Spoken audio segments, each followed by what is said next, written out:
자, 모두들 반갑습니다. 강태공입니다. 자, 금일은 이 파마 리서치에 관해서 좀 이야기를 해볼까 해요. 사실 오늘 파마 리서치 자체를 부정하는 건 아닙니다. 하지만 아마 이 이야기를 하면은 굉장히 욕을 하시는 분들도 많을 거라고 생각을 해요. 근데 이거는 늘 그랬습니다. 과거에 에코프로 역시도 제가 이거는 조심해야 된다라고 굉장히 많이 얘기했던 부분이고요. 신풍제약 역시도 이거는 설거지 파동 조심해야 된다 뭐 이런 거 굉장히 과거 고점에서 많이 얘기했죠.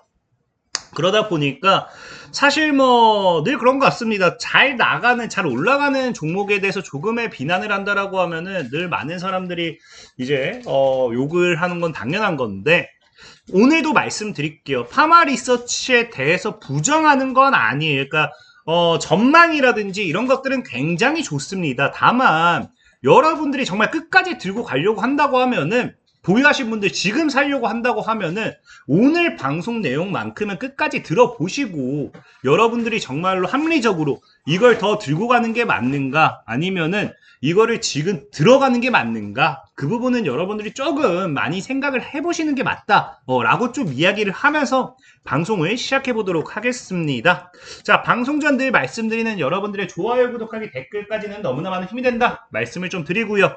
자, 일단은 파마 리서치 자체가 최근에도 일단은 뭐 엄청난 호재죠. 이제 뭐 인적 분할한다라고 과거에 이야기를 했다가 최근에 뭐 상법 개정안 관련되어 있는 부분에 뭐 눈치를 보는 건지 뭔지는 모르겠지만 어쨌든 결국에 철회가 되었습니다. 그러면서 뭐 지배구조 변화 뭐 우려 등에 대한 의견도 수용했다. 그래서 어쨌든 이 부분이 철회가 되면서 어제장에 급등이 나오기 시작했죠. 그래서 시장에서는 사실상 재밌는 게 파마 리서치에 대한 이런 인적 분할 철회만 본다 하더라도 지금 뭘 이야기하고 있느냐? 증권가에서는 이 부분이 이제 철회가 되면서 목표 주가를 70만 원으로 상향하고요. 그러면서 지금 목표 가격이 현재 대비 약 43% 개인들에게 매수하라라고 이야기하고 있거든요. 그러니까 사실 이거 진짜 나쁜 겁니다. 왜 나쁘냐고 하면은 일단은 파마 리서치 자체에 대해서 긍정적인 부분은 분명히 있어요. 어떤 부분이 존재하느냐? 자, 파마 리서치가 당장에 다가오는 이제 2분기 실적만 본다 하더라도 리쥬란에 따른 이런 수출, 성장, 이제 실적 모멘텀이 굉장히 크다라는 거겠죠.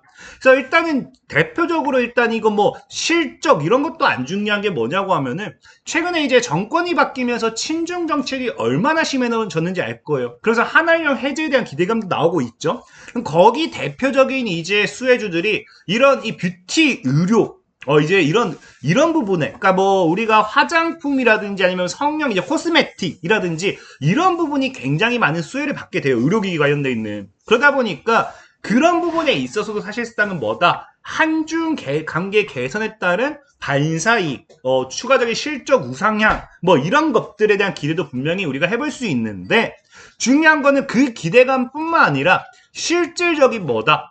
파마 리서치 같은 경우는 리서치가 아니에요. 리서치 같은 경우는 이 실적까지도 받쳐주기 때문에 굉장히 긍정적일 수밖에 없다라는 거겠죠. 특히나 이 리쥬란을 중심으로 한 이 매출이 굉장히 급격하게 증가하고 있고요. 이런 부분만 본다 하더라도 전년 동기 대비해서 이미 100% 성장했기 때문에 실적이 눈에 띄게 급증하는 걸 우리가 사실상 확인할 수 있는 부분입니다. 특히나 여기서 실적이 끝나느냐, 추가적인 실적 모멘텀이 없느냐, 그것도 아니에요. 추가적인 실적 모멘텀을 봤을 때 앞으로 뭐다? 유럽 파트너십 계약 체결이 된다라고 하면은 수출 지역 다변에 따른 밸류레이션, 그래서 추가적인 정말로 실적 모멘텀이 분명하게 따라올 수밖에 없는 상황이라는 겁니다. 그래서 보면 아시겠지만 파마 리서치 같은 경우가 매출 추이가 어떻게 되고 있어요? 꾸준하게 증가하고 있죠. 내수도 증가하고 있고, 근데 내수보다 더 크게 증가하는 게 뭐다? 바로 이제 수출 매출이 말도 안 되게 급격하게 가파르게 증가하고 있다는 거예요. 그래서 지금도 보면 알겠지만 이 현재 이 국내에서 판매되는 매출과 해외에서 이제 수출로 판매되는 매출을 본다라고 하면은 국내 폭이 어느 정도 뭐 하기 시작해요? 해외 폭이 이제 슬슬 국내 폭을 잡기 시작해요. 아직까지 잡지 못했어요. 근데 문제는 아까 했다시피 이제 유럽 국가에서 올라오기 시작하면은 이 10% 이상까지도 이제 쭉쭉쭉 올라온다라는 거예요. 실질적으로 최근에 이제 뭐 중국 관련해서는 크게 뭐 반등세가 나오긴 했지만 뭐 오히려 줄어드는 부분이고 미국이나 유럽과에서 추가적인 올라오는 상승 흐름까지 만들어야 된다라고 하면은 이제는 뭐다? 국내 매출보다 해외 매출이 더 앞서게 되면서 실적에 대한 기대감이 굉장히 커지는, 그러니까 이거를 부정할 수 없는 상황이에요. 근데 여기서 가장 중요한 게 뭐냐고 하면요, 파마 리서치의 차트입니다. 이게 왜 문제가 되냐고 하면은 우리나라 국내 시장을 많이 해보신 분들은 알 거예요. 주가가 10배, 20배, 50배 올라가지 말라는 법은 없습니다. 근데 제가 주식을 지금 시작한 지 거의 20년이, 20년 한 16년 정도 됐습니다. 이 기간 동안 제가 지켜보면서 뭘 느꼈느냐?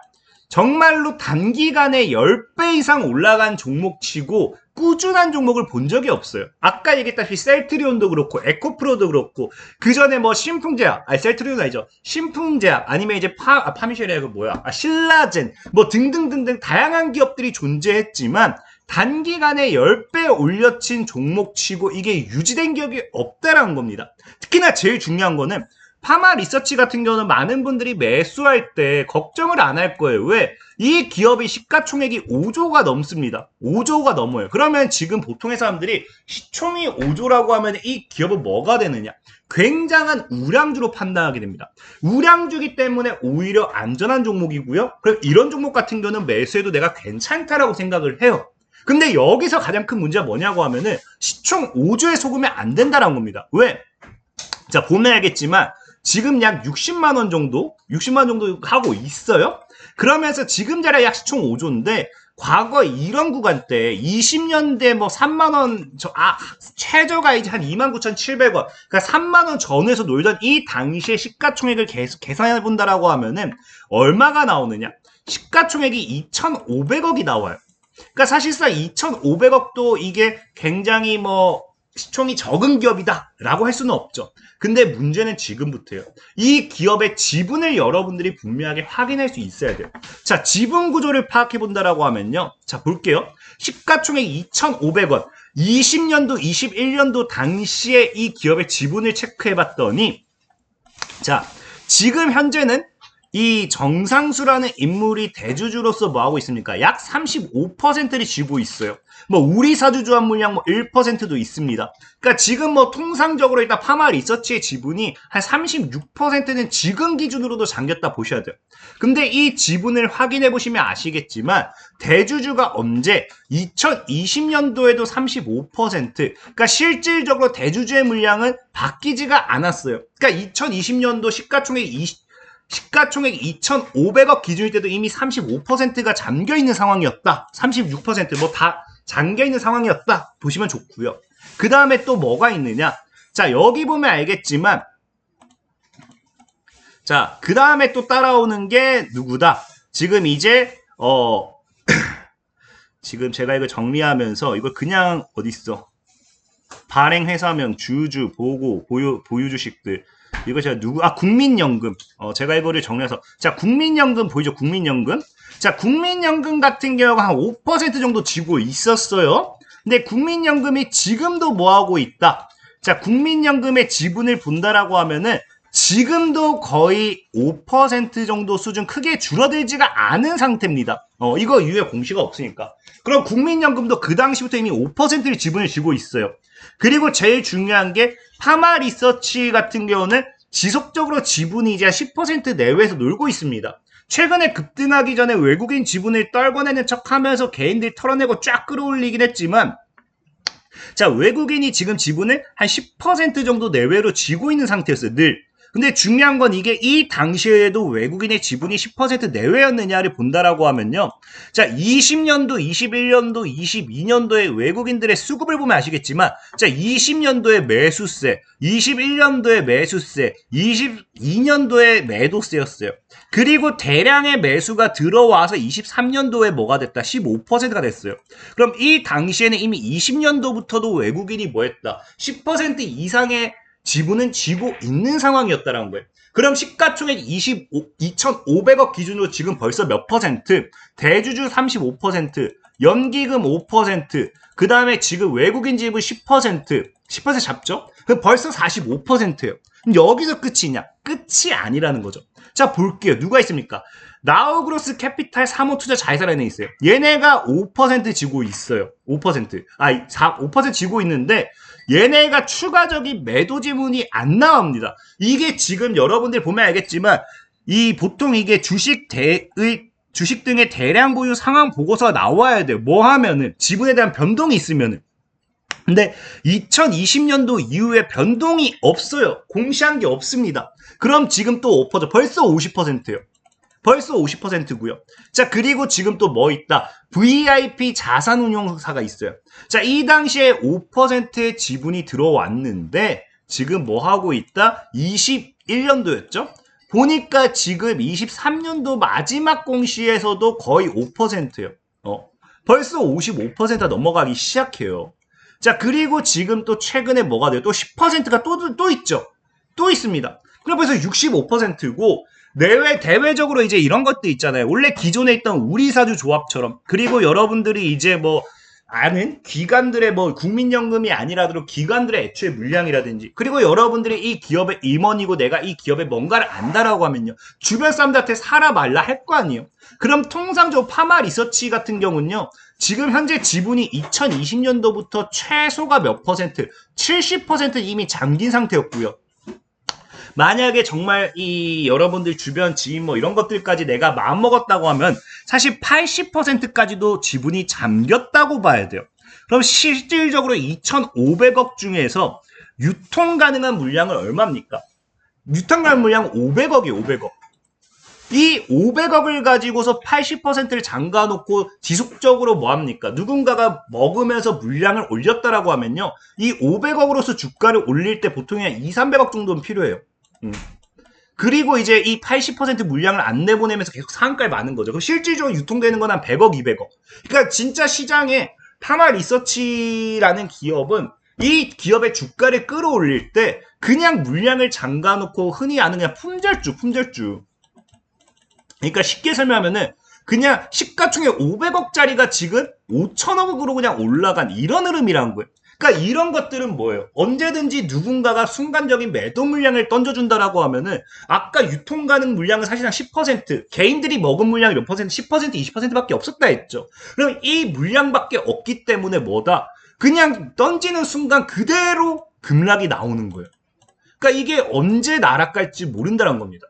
그러니까 이런 종목들이 과거에 봤던 갑자기 이유 없는 하한가 가거나 그런 흐름으로 연결될 확률도 굉장히 크거든요. 그래서 저는 이런 지분 구조를 봤을 때 합리적인 의심을 한다라고 하면은 이걸 들고 가는 게 맞는가? 그래서 최근에도 뭐라고 해요?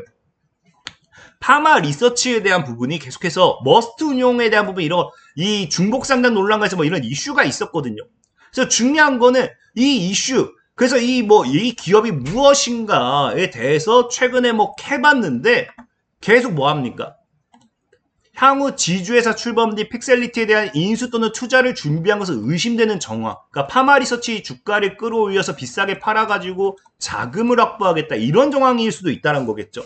그래서 입장 표명을 요구했더니 뭐 한다? 그냥 뭐 어떤 기업인지도 이야기하지 않고 안 해준다는 거예요. 그래서 굉장히 이런 것들이 지금 파마 리서치 관련해서는 계속해서 리스크다. 실질적으로 지금 계속해서 여기도 뭐 우려를 불러오고 있고 뭐 이런 이야기가 있잖아요. 그러니까 지금 파마 리서치라는 기업이 길게 가지고 가는 데 있어서는 정말로 리스크가 큽니다. 특히나 여기도 나오지만 이전 분할 한 번에 이제 시가총액 1조가 증발할 정도면은 5조 중에 1조면요 5분의 1이 증가했어요. 시가총액이. 그 말은 무슨 말이에요? 이게 진짜로 개인들의 물량이 거래되는 게 크지 않기 때문에 순간 물량을 던지면 그대로 날아간다는 거예요. 그래서 전 파마 리서치라는 종목이 기회가 있을 때 뭐 하시라? 저는 매도하는 게 좋지 않나. 뭐 여러분들이 끝까지 들고 한다고 하면 그걸 말리진 않겠습니다. 하지만 무조건 뭐 강태공을 욕하기, 저를 욕하기보다는 이런 지분 관계를 확인했을 때 이 당시에 물량을 80% 잠가놓고 지금 아직까지 안 나오고 있어요. 그럼 지금 이게 진짜 유통 가능한 물량이 거의 20%에서 이 작업하기 위해서 주가 끌어올리기 위해서 끌어올리면서 사들인 10%를 제외한다고 하면 사실상 유통 물량은 10%인데 이걸 여러분들이 가지고 가는 게 맞는지에 대한 부분은 충분히 조금은 의심해 보셨으면 좋겠다 말씀드리면서 오늘 방송 마무리하도록 하겠습니다. 자, 지금까지 강태공이었고요. 여러분들 좋아요, 구독하기, 댓글까지는 너무나 많은 힘이 된다 말씀드리면서 자, 모두들 안녕.